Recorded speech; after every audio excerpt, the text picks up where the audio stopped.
Okay, hello everyone. Just going to respond to Lynette's prompt this week.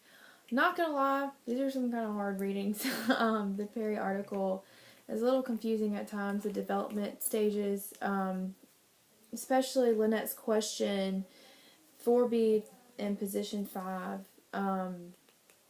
Did I move from thinking, you always think complex about something. If I read this right, you think complex about something, and then it's hard for you to reverse and go back to simple thinking. And I could be wrong on this, but like I said, I was a little confused by the readings. But from what I understood, she said, had I moved from 4B to 5, and I think so. If it's what I think if I read it right and think I understood it right, I think that I have moved from being able to look at something complex, the complexity of something, and then, but also at the same time, if it's a simple situation, being able to look at it in a simple way. So I think that I have moved to answer her question. I think that comes with experience. One thing that she talked about that I found interesting was the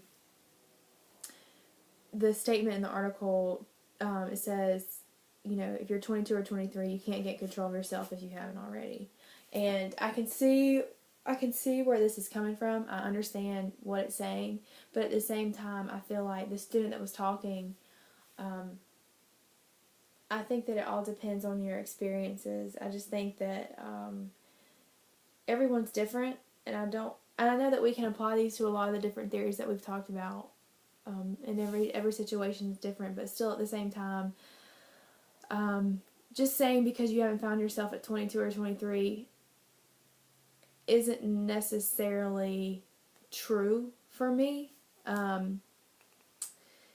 But it was interesting, it says if you have thoughts and you don't act on them, such as, I guess you could relate this to programs, then nothing is going to happen if you don't put your ideas out there and take control over them. I guess that can be related in that way.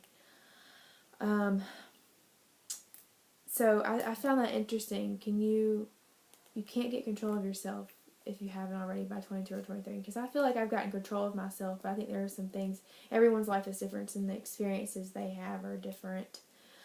And I know that I wasn't there at class on Wednesday, but what is faith? Lynette asked, what is my faith? And I would have liked to be in this class. So apparently, it would have been really, I heard it was a lot of good discussion. I'm a Christian, and I do pray a lot, and I think that it's important to understand your religion, obviously your religion, but other students' religion.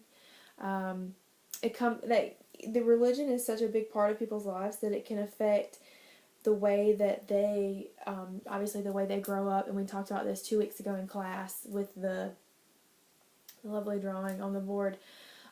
Your influences because of your religion. Do you stick with your religion once you grow up? Do you change because of your family? Do you keep it because of your family? I think mine has to do a lot with me. I kept my religion because of my family and the influence and personal experiences that I had, that I felt led to stick with what I believe in. But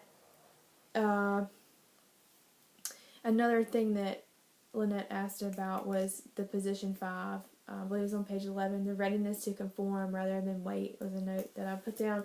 I think a lot of students are ready to conform. They're ready to grow up, but instead they don't wait and let things happen and let themselves grow up in time. They're ready to conform to society and do what everybody else is doing rather than wait and make decisions for themselves. And that becomes a big issue. But like I said, I kind of wish that I could understand them better. But